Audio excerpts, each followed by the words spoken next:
They say the screams could be heard for miles. Summer 1462. You're an Ottoman soldier in the most powerful army on earth.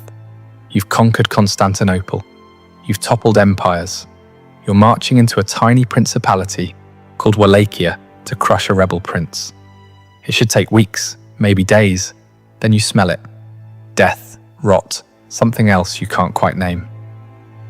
Your column slows, the scouts have stopped moving, and as you round the hill near the capital city, you see it, a forest.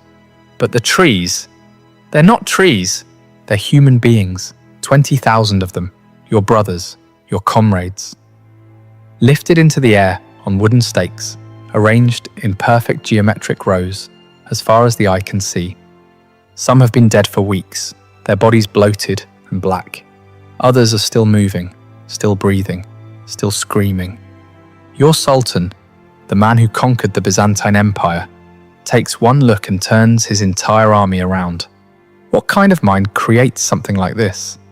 And here's the part that should terrify you. This wasn't madness, it was strategy. Cold, calculated, and horrifyingly effective. The story you think you know about Vlad the Impaler? It's a lie. Not because it didn't happen, but because the truth is so much worse. This is the full account of how one man weaponized human suffering so effectively that it changed the course of empires. And by the end, you'll understand why the real horror wasn't what he did to bodies, it was what he did to minds. Let's start with a question nobody asks. What breaks a human being so completely that they become capable of this? The year is 1442. Vlad is 11 years old. His father, Vlad II Dracula, Vlad the Dragon, has just made a deal with the devil. Not a metaphorical one, a real one, with a name, Sultan Mehmed II of the Ottoman Empire. The deal is simple. Vlad II gets to keep his throne in Wallachia. In exchange, he hands over his two youngest sons as hostages. Insurance living collateral to guarantee his loyalty. So young Vlad and his brother Radu are torn from their home and delivered into the heart of the Ottoman Empire. Not as prisoners in dungeons, but as guests in the palace at Edirne and later Egriguz. They're given fine clothes, education, military training. They're taught Turkish, Arabic, philosophy, and the Quran. On the surface, it looks like privilege. But here's what the history books gloss over. This wasn't education, it was psychological warfare. Vlad spent his formative years, 11 to 17, watching his captors perfect the art of empire building. He studied how the Ottomans used fear as a governing tool. He witnessed public executions designed not just to punish, but to traumatize entire populations into submission. He learned that terror, when applied with surgical precision, was more effective than any army, and he learned something else. He was utterly powerless. While his younger brother Radu adapted, even forming a close friendship with the Sultan's son, Mehmed, Vlad refused to bend. According to Ottoman court records, he was frequently punished for his defiance. Some accounts suggest he was beaten, possibly tortured.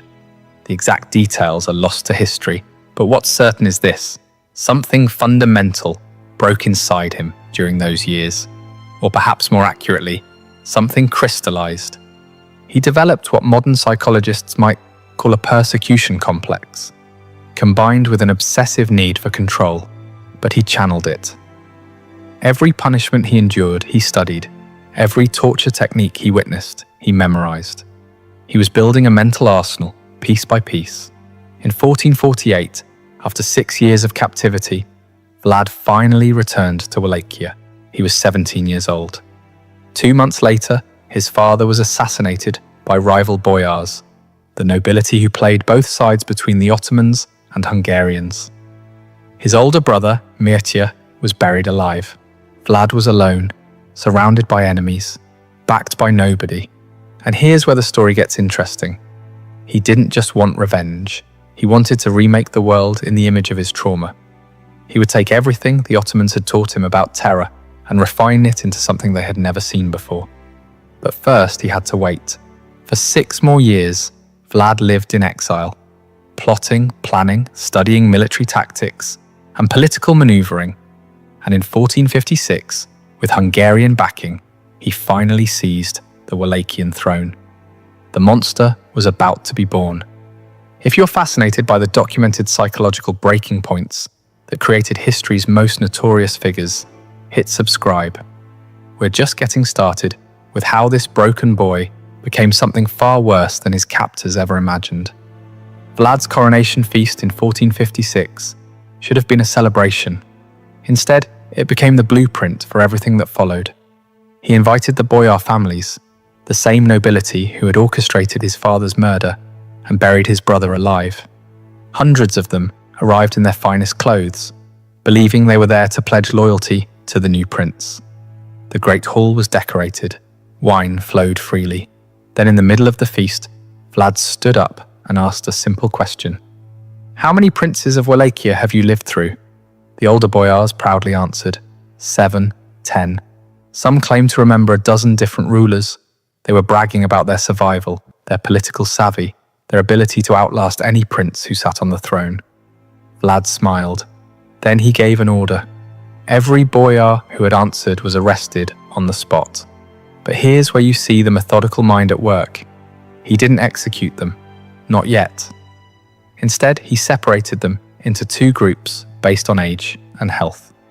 The older ones, the architects of his family's destruction, they were impaled immediately outside the palace walls. Not quickly. The stakes were carefully inserted to avoid vital organs, ensuring they would die slowly, over hours or days. Their screams provided the soundtrack for what came next. The younger, stronger boyars and their families were stripped of their noble clothes and force-marched 50 miles north to the ruins of Panari Castle. There, they were given a choice that wasn't really a choice. Rebuild the fortress with their bare hands or die. For months, they hauled stones up the mountainside. They worked until their hands bled, until their fine clothes rotted off their bodies, until they collapsed from exhaustion.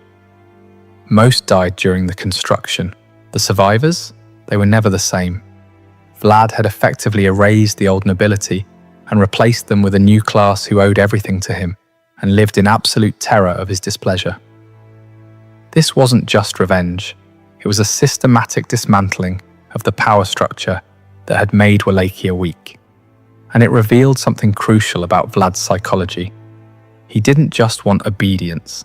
He wanted to break people so completely that obedience became their only possible response. But this was still domestic politics. The boyars were Wallachian. What Vlad did next would send shockwaves across empires. In 1459, Sultan Mehmed II, yes, the same Mehmed, who had been Vlad's childhood companion, sent envoys to Wallachia, demanding the annual tribute that Vlad's father had agreed to pay. The demand came with an additional insult. Vlad was to present himself personally in Constantinople to renew his oath of vassalage. The envoys arrived expecting the usual political theatre. Perhaps some negotiation, maybe a counteroffer. What they got was a preview of hell. When they entered Vlad's court and refused to remove their turbans, a genuine religious custom in Ottoman protocol, Vlad asked them to explain their tradition. They did, probably relieved that he seemed interested in understanding rather than offended. Vlad nodded thoughtfully. Then he said something that must have frozen their blood. "I respect a man who honors his faith so completely. Let me help you honor it forever." He ordered his guards to nail the turbans directly to their skulls. Think about the precision of that cruelty. He didn't kill them. He mutilated them in a way that was both symbolically loaded and medically calculated to ensure they'd survive the journey back to Constantinople. They were walking messages, their screams echoing across the countryside as they fled back to the Sultan. When Mehmed received his envoys, these men he'd sent in good faith, now permanently disfigured and driven half-mad by pain, he understood immediately. This wasn't the childhood friend he remembered. This was something new, something that had taken the Ottoman lessons in terror and evolved them into something even the Ottomans hadn't imagined. War was now inevitable.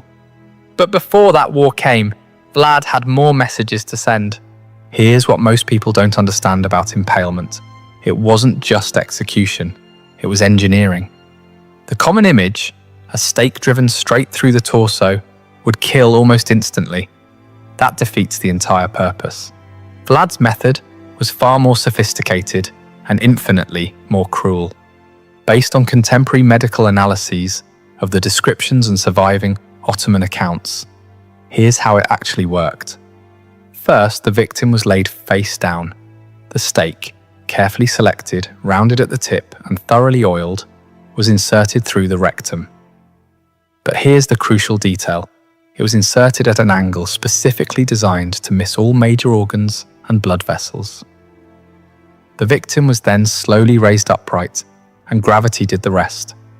Over the course of hours, or sometimes days, their own body weight would force the stake gradually upward through their torso. The path was calculated to avoid the heart, lungs, and major arteries. In some documented cases, the stake would eventually emerge through the shoulder or chest, but the victim could remain alive for up to 3 days. Why this method? Because Vlad understood something that modern psychological warfare experts now confirm. Witnessing prolonged suffering is exponentially more traumatizing than witnessing quick death. A battlefield beheading is horrific but brief. Impalement was a performance that lasted